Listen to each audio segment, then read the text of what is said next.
7h41 sunu gan ñu dalal ko Ndiogou Malick Dieng ñu ngi lay nulu di la dalal jàmm ci RFM matin.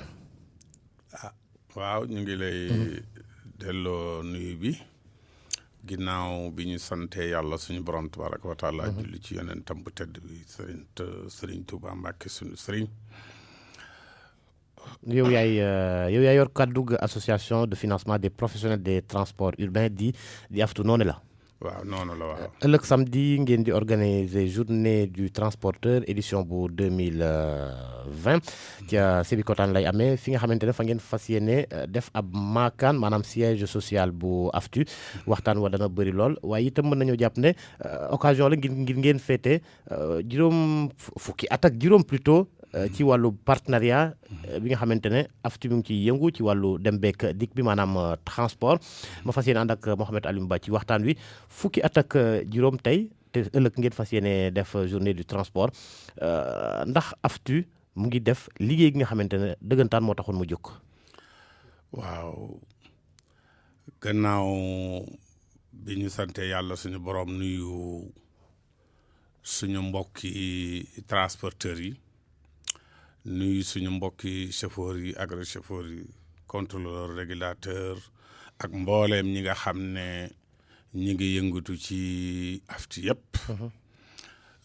sa laaj bi am na solo yaakaar naa ne bi AFTU di juddu fii ci Sénégal ba commencé di daw fekk na fi ay jafe-jafe transport yoo xam ne yaakaar naa ne yéen ñi war ngeen ci mën a xam dara ndax boobu boo mosoon xëyee jógee ci banlieue bi war a ñëw Ndakaaru mën ngaa xëy suba ba midi ba 1h ci bëccëg wala 2h pour nga am oto bu la indi ba Dakar doon na jafe fekkoon ngeen fi ay oto yoo xam ne buñ leen doon jël doon nga mën a fay lu mat ñetti paas wala ñeenti paas wala lu ko ëpp te du tax nga egg fi nga jëm yaakaar naa ne loolu nag bi AFTU ñëwee réglé na ci lu baree defe naa ne loolu kenn ku nekk ak foo mën a jóge léegi soo jëlee oto AFTU dana la indi ba Dakar te kenn du la wàcce ci yoon wi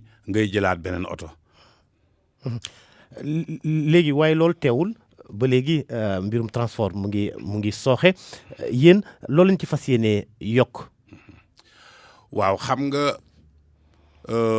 mënuñu wax ne li ñu waroon a def lépp wala taxawaay bi AFTU waroon a def yëpp ci wàllu transport matale na ko waaye mën nañoo wax ne li gën a bari ba mu mën a jëriñ nit ñi loolu moom AFTU def na ko. transport nag moom naka jekk dafa baaxoo ak am coow. lu tax mu baaxoo ak am coow mooy ñi ko yore di ci liggéey ak ñi nga xam ne dañoo ñëw ñëpp bokk ci. mën nga wax ne transport réew mi yëpp da cee bokk lu ñëpp bokk nag mook coow a ànd xanaa fexe rek ba coow li ñun buy ñëw itam su fekkee ci ñun la jëm si nañu fekk ak ñun ñu am ci taxawaay bu rafet ci liggéey bi ba nga xam ne du am benn jafe-jafe boo xam ne dana dox suñu diggante ak liggéeykat yi waaye du am benn jafe-jafe boo xam ne dana mën a am gàllankoor itam ba du ñu mën a jël nit ñi yóbbu leen ba ñu mën a doxi seen i soxla. mais 1600 bus. su ma juumut. ci biir Ndakaaru. buñ ko boolee gi nga xamante ne ñoo nekk ci yeneen régions yi ndax am na yeneen régions yi nga xamante ne. bisu tataay ndax ci ngeen di gën di yëngu moo ci gën a fës en tout cas. 1600 bus. te mbir mi sooxe ba léegi. lu waral mu yem ci 1600 bus seulement ndax. besoin bi bëri na. waaw xam nga nit ñi moom fii ci Ndakaaru dañ fi xaw a sakkan tuuti. parce que soo xoolee. Ndakaaru moom daanaka ñëpp dañoo bàyyi capitalu région yi wala ci région yi ñëw daje fi. xëy na loolu moo tax transport bi ba léegi xëy na li nga xam ne moom la ci gouvernement bi bëgg ñun ñu bëgg ko ci ba léegi àggaguñ fa waaye yaakaar naa ne fu ñu toll nii fi mu nekk nii lu ñu am ci ay oto ëpp na ci boo xoolee Dakar rek. comme ni nga ko waxee am nañu lu mat. junni oto ak juróom-benn téeméer. soo ci boole woon réseau yi tey da nga naan ñoo ngi ci ñaari junni oto ak lu topp. kon ba léegi AFTU mi ngi ci yoonu fexe ba nit ñi seen dem ak dikk mën a yomb te dese nañu yeneen programme. alors ci yoo xam ne lépp pour mën a régler jafe-jafe transport bi nga xam ne am na ci Dakar ak ci région yi loolu taxawaayu AFTU la ba boo xoolee lu toll ci fukki région tey AFTU egg na fa am na 7 département yoo xam ne tey mën nañ ko tànn ci département yi gën a mag tey ci Sénégal yooyu itam oto yi egg na fa. Alimo mën nañ la concéder li ngay wax noonu mais d'abord Dakar wax nga ni yéen a ngi fi depuis 2005 def na léegi 15 ans mais ci wàllu d'abord sécurité ak confort ku nekk gis na lu ngeen di def ci yoon yi ci wàllu sécurité déjà yenn bus yi di daw di njëkkante ku nekk gis na loolu léeg-léeg sax nga gis loo xamante ni musiba la ci wàllu confort itam kenn mënu ko wax parce que nit ñi dañuy taxaw dañuy coñcoloo loolu yëpp problème la non. waaw xam naa li may jëkk a tontu mooy jëkkante bi moom ñun santuñu ko benn chauffeur. mais yéen a ngi koy gis. ñoo ngi ci wut ay luñ koy def pour faj ko mi ngi continuer waaw mais ñoo ngi koy jéem a faj xam nga wax nañ ko léegi loo toll ci junni oto wala ñaari junni oto nga am ci personnel loo xam ne toll na ci juróom-ñeenti junni mënoo wax ne lii du fa am moo tax mënuñu luñ ñu wax ne lii am na fi loolu mënuñu ko miim waaye lu ñu mën a wax rek ñoo ngi ci li koy saafara parce que moo tax ñu sampaat ci biir AFTU benn kuréel boo xam ne mi ngi tudd Captrans man mii di wax ak yéen man maa ko jiite loolu dara taxu koo jóg lu may régler personnel bi régler liggéey bi ba nga xam ne dana méngoo ak bëgg-bëggu waa réew mi ak clients yi nga xam ne ñooy dugg ci oto bi ci condition sécurité nit ñi ak nu ñuy tëncaloo ci bus yi lu ngeen di gis noonu ça ne vous fait rien. waa xam nga sécurité nit ñi nag moom yàllaa ko yor xam nga ñun lan lañ yéen la d'abord déedéet xam nga ñun lan lañ mën a yor danañu fexe daal ba dugal leen ci oto yu baax li ngay wax nag bëri na nag quand même ay oto yoo xamante ni yàgg nañ fii changé wuñu leen waaw mais changement baa ngi continuer arrêté wut xam nga bu ñuy soog a commencé di changé oto yi wax nga ko léegi AFTU mi ngi judd ci 2005 mi ngi judd 2003. 2003 waaw. D'accord. Bon oto yi ñoo commencé ñëw 2005 boobu Ablaye Wade moo nekk président de la République Macky Sall nekk premier ministre vraiment ci ndigalul Ablaye Wade. mu ba léegi yenn ci bis yooyu ñu ngi continué di daw. taxawaay bu rafet. boobu mu ci am.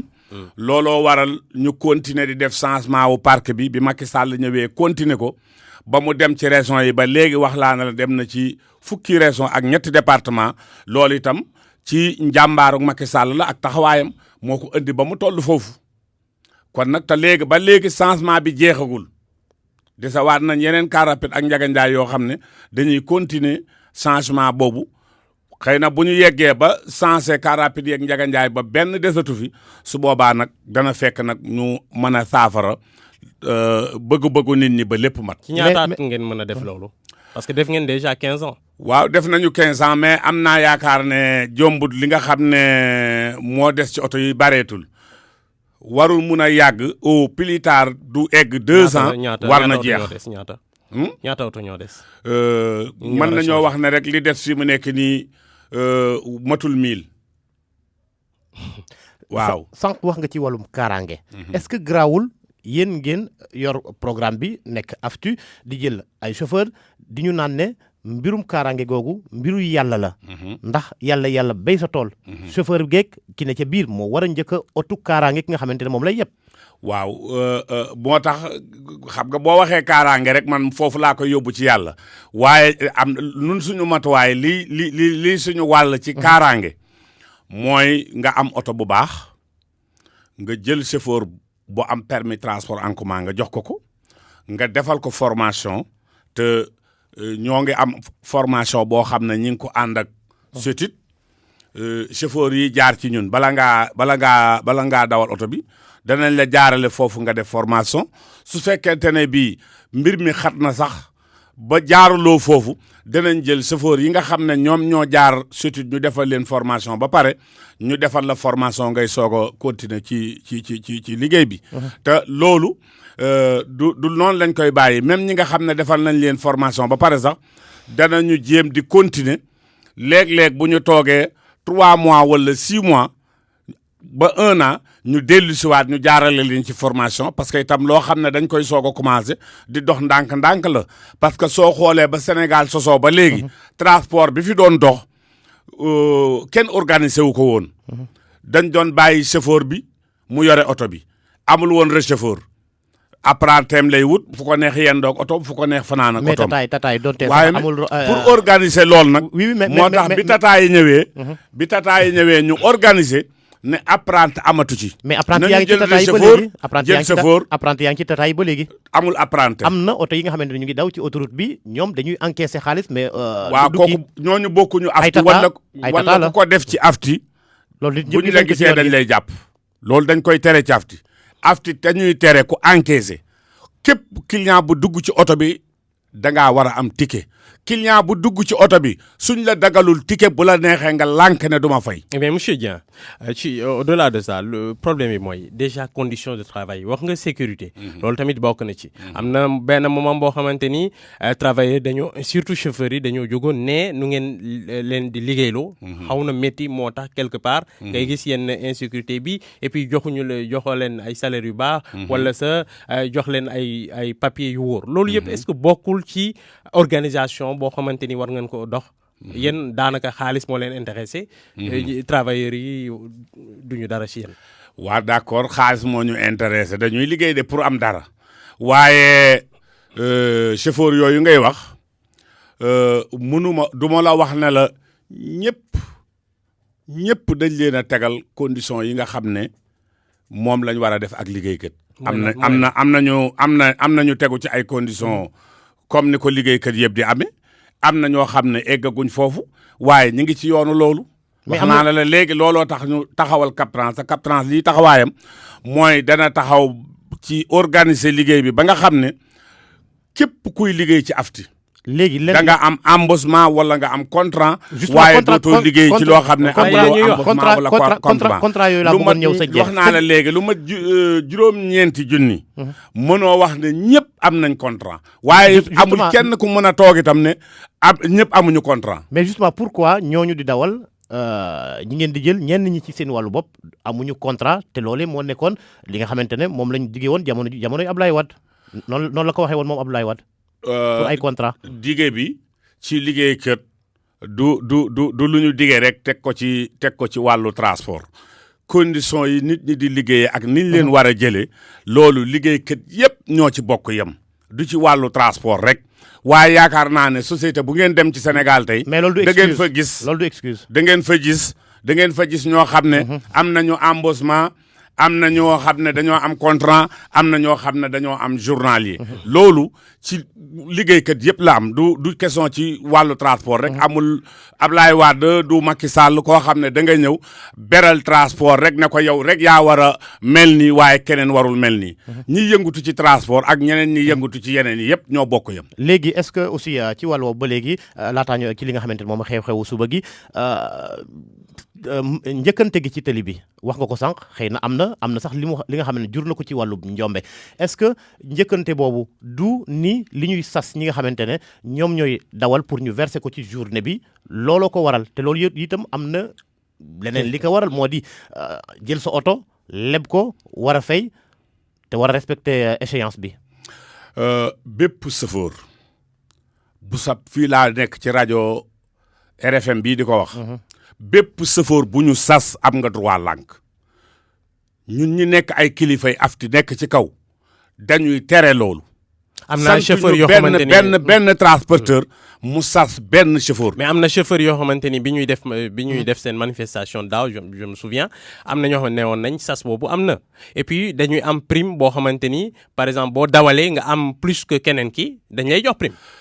prime de kenn mënu ko dàq ci liggéeykat mooy li ma waxoon léegi rek liggéeykat yëpp foo dem di liggéey soo fa doonee jàmbaar mën ngaa am prime mën ngaa am décoration mën nga am leneen du ma wax ne dañu ba léegi itam dàquñu ko dàquñu am prime waaye diggee jox la prime tekkiwul ne dañ laa dàqeloo tekkiwul ne dañ laa sas parce que da nga andi nangam.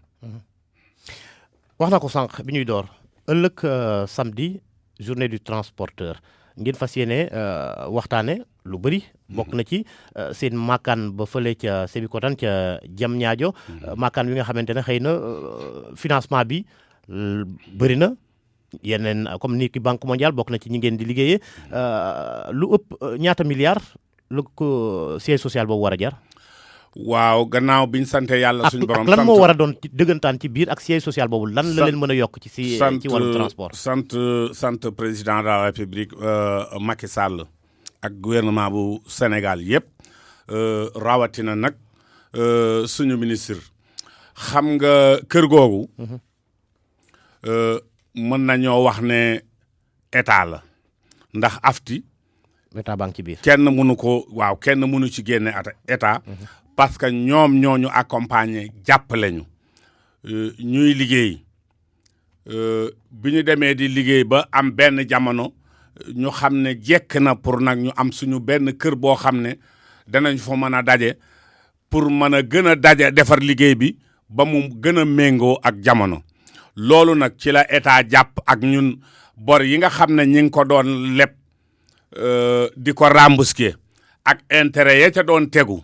loola la état am lum ca comp ne ñu daf ñu jàppalee ci loolu pour ñu mën a am kër googu ñu ngi ko jëkkoon a mébét ci jamono Ablaye Wade ñu ngi ko jëkkoon a mébét ci pompier nekkoon comme dañ ne woon pompier dañ koy yóbbu léegi boo marché bi ñu xalaatee foofu ñu dem ba ci digg bi ñu amaat beneen programme boo xam ne état am na ko fa mu ne bugguma ngeen tardé mu jox ñu ci lu tollu 300 millions waaye ñu nit fexe nañu ba yokk ko ba mu nekk ci safurlaa 300 millions ñu nit fexe nañ ba yokk ko ba mu nekk 400 millions bi ñu ko yokkee ba mu mat 400 millions nag ci la ñu dem Diamniadio ci Sébikotane fi nga doon wax léegi ñu jënd fa benn terrain boo xam ne yaatu na lool waaye njëg gi toll na ci 400 millions bi ñu xaymaa li nga xam ne moom lañ ko war a tabaxee itam. toll na ci benn milliard. lan mooy lu yees lii siège social boobu di indi ci seen i wàllu partenaire ndax gis nañ ne bisu Tata bisu King Long ak yu ni mel. waaw li muy indi mooy mbooleem kuréel yi nga xam ne ñoo bokk ci luy doxal transport. bokk ci afti te Sénégal yëpp bokk ko. ñoom ñëpp danañ fa mën a daje ak la mu war a àndal ca dëkkuwaay yëpp ñu def ko fa ba nga xam ne bépp transporteur wala ku soxla transporteur yi boo jubalee foofu lépp dana fa mën a daje renseignement yoo fa bëgg a am nga am ko loolu moo tax kër gu tol noonu nga xam ne ba transport dalee dox ba léegi ñun ñu fekk fi suñuy papa ñuy doxal suñuy mag di doxal ba tey jii ñun ñu ñëw remplacer leen. ñu ne nag war nañ fee def loo xam ne mësu fee am. 8 heures jot na daanaka. benn laaj rek laa lay laaj. aftu ñi ciy gën di jëri ñoom ñooy transporteur ñi moom oto yi. est-ce que xalaat ngeen peut-être ëllëg dugal chauffeur yi ci biir ñu am wàll ci biir. actionnariat dafa xew léegi. boo xoolee ñi moom afti li ci ëpp ay chauffeur la ñu woon. du ñoo xam ne dañoo wuti feneen leneen. mais chauffeur yi léegi laa wax quoi. ñun dañoo jëkk a nekk ay chauffeur di dawal ba yàlla yokk suñu wërsëg ñu nekk ay transporteur. jërëjëf yoon woowu nu jaaroon duñ fa bañ a jaarale ñun itam. jërëjëf suñuy njaboot gii nga xam ne ñoom lañ àndal ci liggéey bi. jërëjëf ci TER bi waaw. ragalu leen waxtu wi jot na 8 heures déjà. peut-être ci biti ñu laaj ko laaj boobu ci wàllu TER bi. d'accord jërëjëf Ndiogou Malick Dieng di porte-parole association de financement des professionnels des transports urbains di AFTU xew-xew gi suba la bu 9h jotee fële ca Diamniadio ngeen di organiser journée du transport ministre des transports sax dana ko teewe may gërëm Mohamed Alimou Ba mi ma àndaloon ci waxtaan wi mu nekkoon RFM matin ci RFM ak ci TFM.